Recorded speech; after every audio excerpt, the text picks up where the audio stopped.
Chapter 5. Keep thy foot when thou goest to the house of God, and be more ready to hear than to give the sacrifice of fools, for they consider not that they do evil. Be not rash with thy mouth, and let not thine heart be hasty to utter anything before God, for God is in heaven, and thou upon earth. Therefore let thy words be few.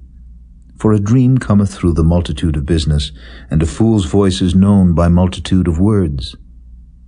When thou vowest a vow unto God, defer not to pay it, for he hath no pleasure in fools. Pay that which thou hast vowed. Better is it that thou shouldest not vow, than that thou shouldest vow and not pay. Suffer not thy mouth to cause thy flesh to sin, neither say thou before the angel that it was an error.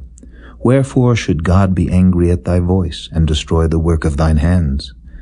For in the multitude of dreams and many words there are also divers vanities. But fear thou God.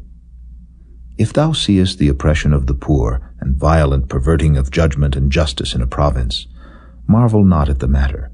For he that is higher than the highest regardeth, and there be higher than they. Moreover, the profit of the earth is for all. The king himself is served by the field.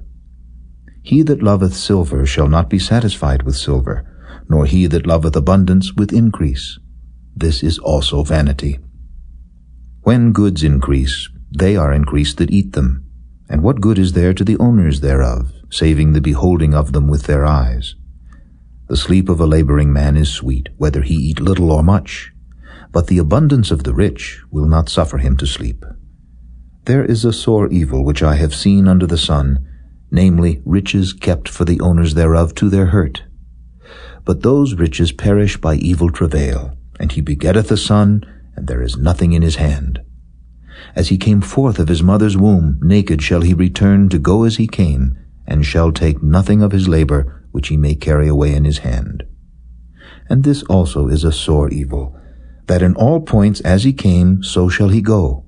And what profit hath he that hath labored for the wind?